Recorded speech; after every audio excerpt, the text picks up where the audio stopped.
नमस्कार प्यारे विद्यार्थियों, आप सभी का बाबुल एजुकेशन पे हार्दिक स्वागत है। प्यारे विद्यार्थियों, आज अपन कक्षा 10वीं जो है उसकी बोर्ड की परीक्षा योजना के बारे में बातचीत करेंगे। किसी भी कार्य को करने से पहले उसकी योजना बनाना उस कार्य के प्रति आधी सफलता हासिल हो जाती है। अगर अपन कार्य को बिना किसी योजना के शुरू करते हैं तो उसमें असफलता के चांस ज़्यादा बनते हैं। तो किसी भी कार्य को शुरू करने से पहले अपन एक योजनाबद्ध तरीके से उसको शुरू करें तो सफलता का प्रतिशत बढ़ जाता है। आज जो विज्ञान विषय की जो बोर्ड परीक्षा है उस पर किस प्रकार से कार्य योजना करें ताकि अच्छे नंबर प्राप्त कर सकें, इस वीडियो में आपको पास होने के मार्क्स की भी जानकारी मिलेगी और किस प्रकार से अच्छा स्कोर प्राप्त करें इसके बारे में भी जानकारी मिलेगी। तो योजना में अपन देखते हैं कि प्रश्न पत्र जो है किस प्रकार से आता है। उसमें 4 पेपर को 2 प्रकार से बांटा जाता है। एक तो उद्देश्य के जो अंक बार है वो, और एक प्रश्नों के प्रकारवार, यानी किस प्रकार के प्रश्न आएंगे उनका भी विभाजन होता है और उद्देश्य के आधार पे भी किस प्रकार अंकवार होता है।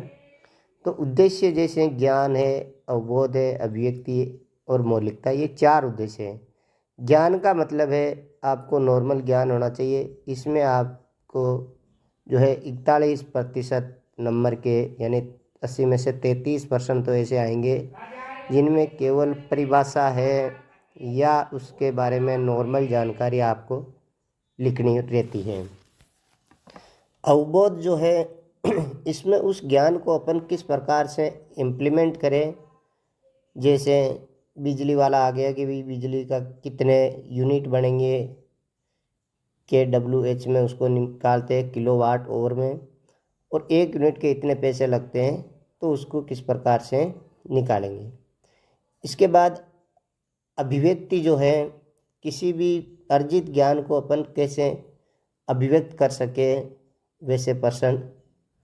और दूसरे जो है 12 नंबर का मौलिकता से संबंधित, जिसका थोड़ा स्तर ऊंचा रहता है, थोड़े टिपिकल टाइप के प्रश्न आते हैं।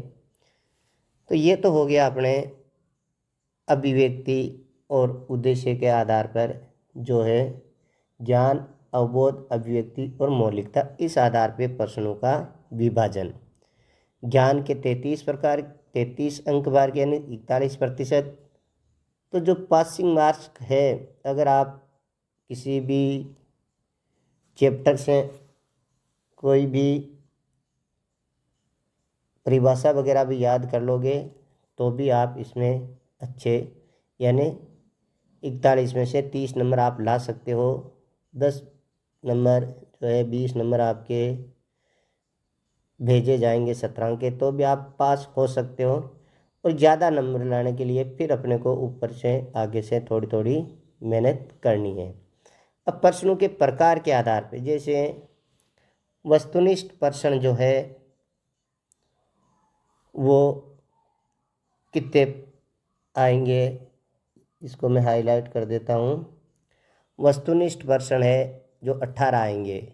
वस्तुनिष्ठ का मतलब ए बे से दे, जो ऑब्जेक्टिव टाइप के हैं वो 18 प्रश्न आएंगे। पहले 5 आते थे लेकिन इस साल से इनको बढ़ा दिया गया है। तो ये बहुत अच्छा स्कोरिंग करने के लायक है, यानी इसमें ए बे से दे ही बढ़ने हैं।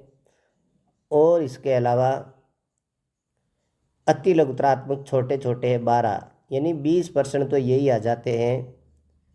और इसके अलावा जो लघुत्रात्मक है वो जैसे 13% है, जिनमें 2-2, 3-3 लाइन, यानी 2 लाइन से लेके 5 लाइन तक लिखना पड़ता है। फिर दीर्घ उत्तरीय है जिसमें आधा पैराग्राफ, वो 4% आएंगे। और निबंधात्मक, इसमें से 3% आएंगे जो 4-4 नंबर के होंगे, यानी टोटल 12। तो इस प्रकार से ये जो है आपके टोटल 50% आएंगे। पहले 23% आते थे, अब जो है 50% आएंगे और 195 मिनट आपको मिलेगी। इसके बाद में जो विषय वस्तु का अंक बार कैसे कैसे हैं, आपके जो 16 पार्ट दे रखे हैं, इन 16 पार्टों में से आपके जो है अब इन प्रश्नों के आधार पे ही बनेंगे। जैसे रासायनिक अभिक्रिया और समीकरण है, ये प्रश्न है 5, ये पार्ट है 5 नंबर का। अम्ल क्षारक और लवण जो है वो है 6 नंबर का। धातु और अधातु है वो 4 नंबर का। कार्बनिक और इसके यौगिक वाला है 6 नंबर का। जैव प्रक्रम है 7 का। नियंत्रक और समन्वय वाला पार्ट जो है 6 नंबर का। जीव जनन कैसे करते हैं, जनन वाला 6 नंबर का। आनुवांशिकता और जैव विकास है 4 नंबर का। प्रकाश परावर्तन और अपवर्तन वाला 7 नंबर का। मानव नेत्र रंग बिरंगा संसार 4 नंबर का। विद्युत वाला 7 का। और विद्युत धारा के चुंबकीय प्रवाह ने विद्युत का कुल मिला के 7 14 नंबर बन जाते हैं। तो इसमें बहुत ही अच्छा जो है स्कोर कर सकते हैं। इसमें बड़े प्रश्न आएंगे, निबंधात्मक प्रश्न आएंगे विद्युत धारा के चुंबकीय प्रभाव वाले में और विद्युत वाले में न्यूमेरिकल प्रश्न भी आएगा। ऊर्जा के स्रोत वाला 4 नंबर का है। हमारा पर्यावरण 2 नंबर का और प्राकृतिक संसाधनों वर्गीकरण 1 नंबर का है। ये कुल मिला के 80 नंबर के जो है ये प्रश्न आएंगे और टोटल 50% आएंगे।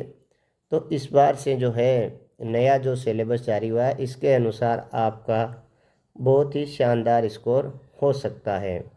इसके आगे अपन चर्चा करें तो एक ब्लू प्रिंट बनना जरूरी है। वे कौन से पार्ट से किस प्रकार के प्रश्न आएंगे, उसमें से ज्ञान के आएंगे, अवबोध के आएंगे, अभिव्यक्ति या मौलिकता के, या अतिल ये जो प्रश्नों के प्रकारवार अंकवार है वो कैसे रहेगा। तो इसका अपन